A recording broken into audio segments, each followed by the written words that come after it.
Oppenheimer marks Christopher Nolan's 12th feature film, so I figured today would be the perfect time to stop and rank all of those 12 movies from the least best to the best. Let's get started.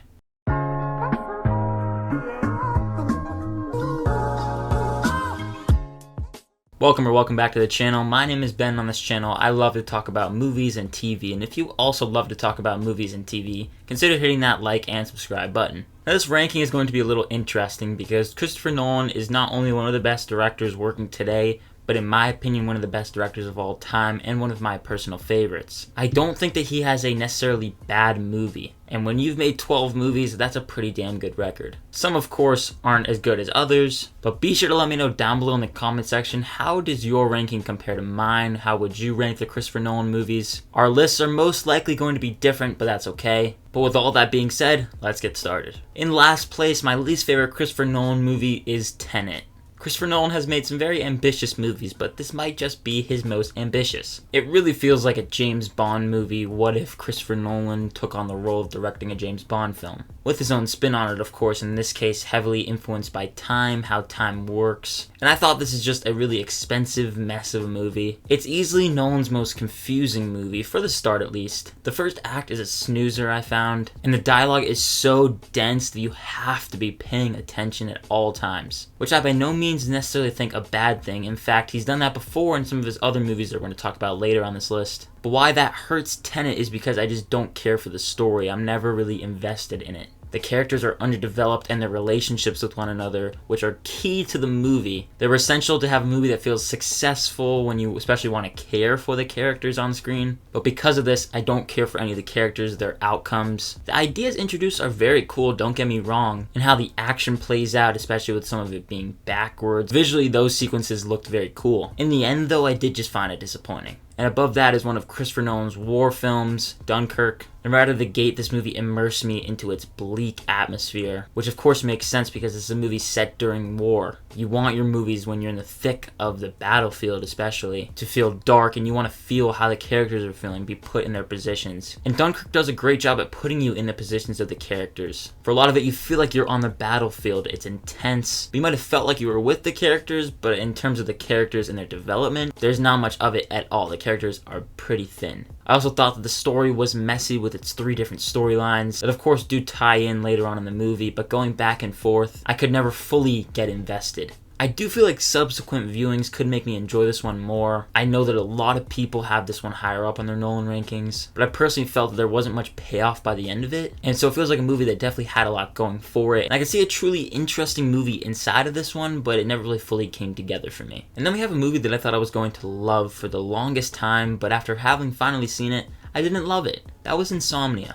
The main reason why I thought I would love this movie is that the thriller genre might be my favorite genre in all of movies. Especially movies that center around small town murders, which I know sounds weird, but especially when they're done right, I am hooked from the start. And I do think that this is similarly another intense movie from Nolan, one that has great performances across the board, especially from Al Pacino, who shines in just being a grumpy, tired character. He's running on little to no sleep through the entire movie, so he's basically just sleepwalking, literally. And it's a story of corruption and lies, which usually sounds fantastic. But the overall mystery didn't really hook me. It's one of those movies that I've seen done before and done better. Though it was gritty, had a dark atmosphere, and the writing is complex where characters' morals are tested. In the end, it felt very familiar to me. I think it's a solid movie, but not as great as I was hoping it would have been. Next, we have Christopher Nolan's first feature film, Following. Now, to a lot of people, this is widely regarded as Nolan's worst movie, which I can see why they felt that way. It is his shortest movie, at just clocking under 70 minutes. It's a movie that has a really low budget. I personally thought that the low budget didn't hurt the film, and if anything, Following uses that to its advantage by excelling in simplicity, utilizing its actors well who give off superb performances. Surprisingly enough, I did not expect much of them. I thought the story was interesting. It kept me guessing, and at first I thought it was a bit confusing, but then when I finally realized what was going on and how Nolan was utilizing his editing and the techniques that he used in this film, you see even more of in Memento. Going back and looking at his first movie, you can see how much of it has influenced his later films.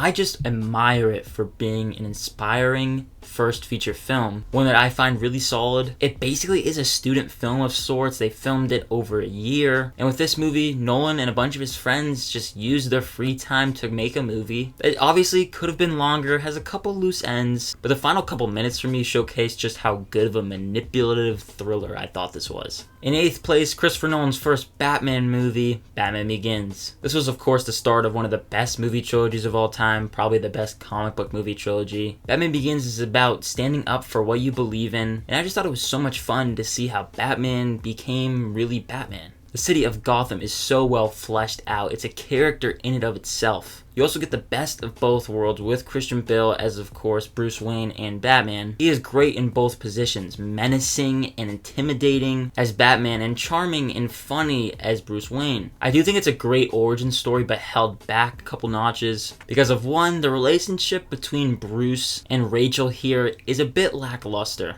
Katie Holmes is not the best actress. There's not a lot of chemistry between Holmes and Bale. I think there are a couple of minor pacing issues, and the action isn't all that great because it is so quickly cut together. At times, it is hard to see what's going on. But something that I noticed here that I thoroughly enjoyed that I hadn't really noticed upon other viewings was a relationship between Bruce Wayne and Thomas Wayne. How sweet of a relationship they had and the tragic end to it. I'm a sucker for father-son relationships, and when they're done well in movies, I'm going to start getting attached to that aspect. And I honestly could have had more of that in the movie. At number 7, maybe the movie with Christopher Nolan's coolest concept, Inception. This is one of the most creative movies I know I've seen. That is a lot to take in with its dense dialogue. This movie is one that demands your full attention as well. But here it wraps you up in its story, one that is intricately crafted with an underlying story of grief, fun characters with a really solid team dynamic. The score is phenomenal, Time being one of the most iconic tracks in movie history now, and it showcases how we can get lost in our dreams, a fake reality that we create for ourselves.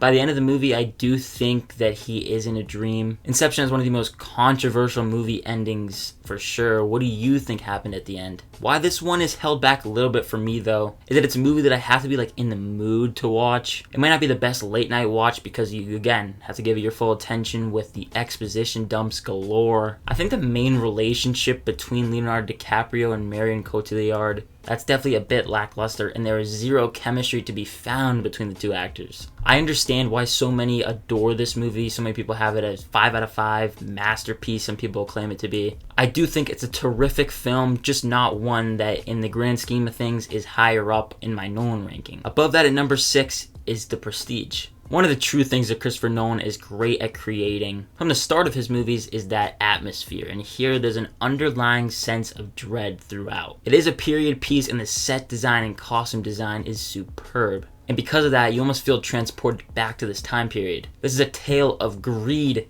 jealousy, and desperation. A man v man, who will win? And win should probably belong in quotations because to these guys, winning means everything to them, and to the audience it might not seem as winning. It's arguably Nolan's most thematically rich film because of that. Performances are great all around, Christian Bale, Hugh Jackman, but for me the real payoff is in the twists. And the final moments of the movie spark conversation. Another movie that does this where you are trying to decipher what actually happened at the end. I think there's a case to be made that, spoilers, Hugh Jackman could still be alive as he was making doubles of himself. I think it's a possibility that he was still alive in the tank. But regardless, I just love also showing it to people. Jumping back into this world and especially watching it through someone's eyes for the first time, that's a very cool experience. Bringing us into our top 5 is Memento. Possible new favorite of mine. Like many of the other Nolan films, I had seen them before, but for a lot of these movies it had been my second time now watching it. And I just forgot how investing this movie truly is. With its handful of twists and turns, going backwards with your protagonist to see unfold on screen, that was one of the first times that I can remember of a movie doing that. It was fascinating in a brilliant way for the audience to also uncover everything along with our protagonist. Unraveling the mystery, who murdered his wife. It's one of those movies that is so enjoyable to decipher. And to the point where I was that invested that I couldn't look away. I do feel that it gets a little confusing by the end of it. I do think there might have been a way to unravel it all by the end of it and not have it have been that level of confusing. But overall, an excellent movie that might be a bit underrated. At number 4, we have the newest Christopher Nolan movie, Oppenheimer.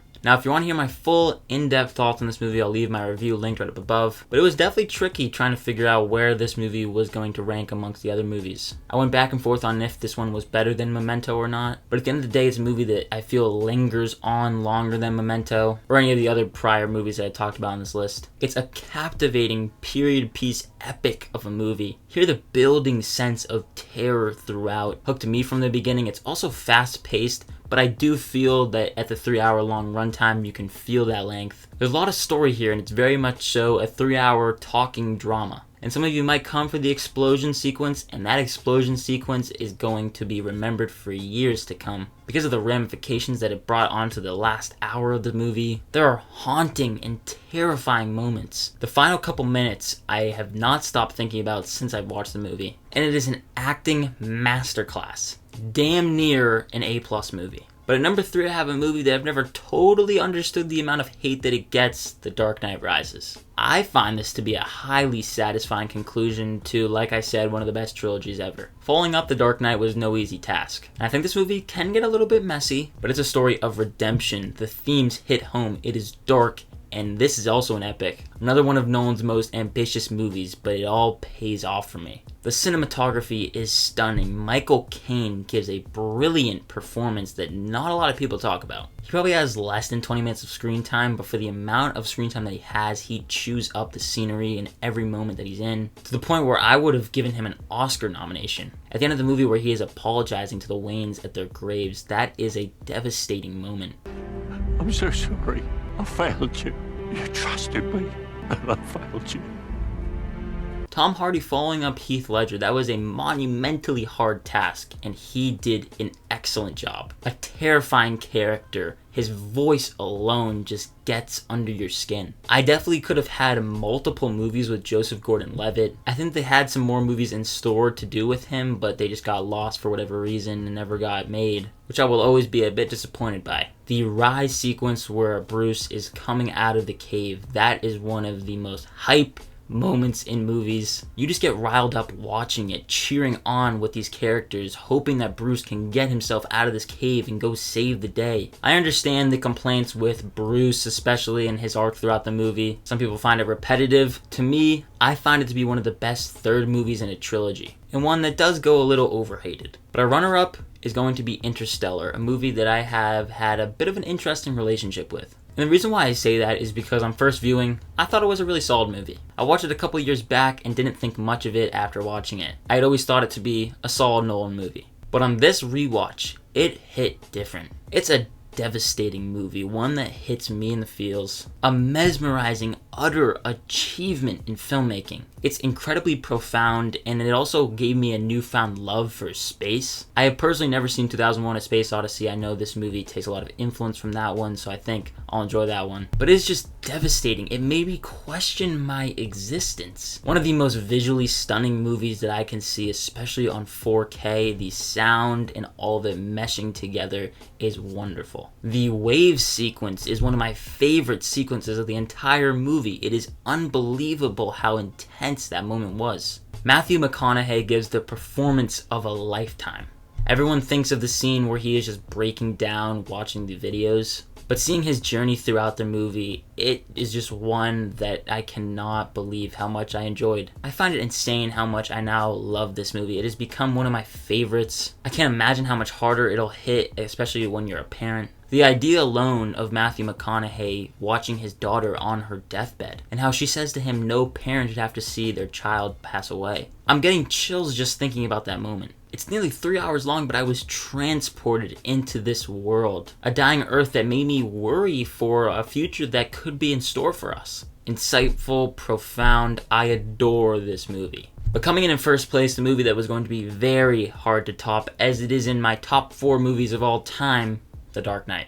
Where to start with The Dark Knight? It has one of the best openings in movie history. It's top tier. That bank heist sequence with the IMAX cameras. Right out of the gate, you are sucked in. And seeing each of these robbers get taken out one by Joker, and with him finally revealing himself, it takes your breath away. It's a captivating, multi-layered story, one that is not just a comic book movie, a crime drama, an action film, a heist film. There are tons of memorable sequences. Too many to go off on a list. I think it's the best comic book movie, but it's, like I said, not just a comic book movie. It defies genres. It opened the door for other comic book movies to come. With its haunting score, the action on a completely other level, on a much grander scale, Christopher Nolan does a tremendous job capturing each and every single one of these movies. Within Harvey Dent's first 5 minutes on screen, you immediately love him, and the tragic story of his arc throughout this movie is incredible. I already mentioned the IMAX shots, but they are stunning, and it's some of the best shots in any movie. The scene where Bruce and Commissioner Gordon and the entire police department have to save either Rachel or Harvey, and then the realization when Bruce opens the door and he's actually saving Harvey,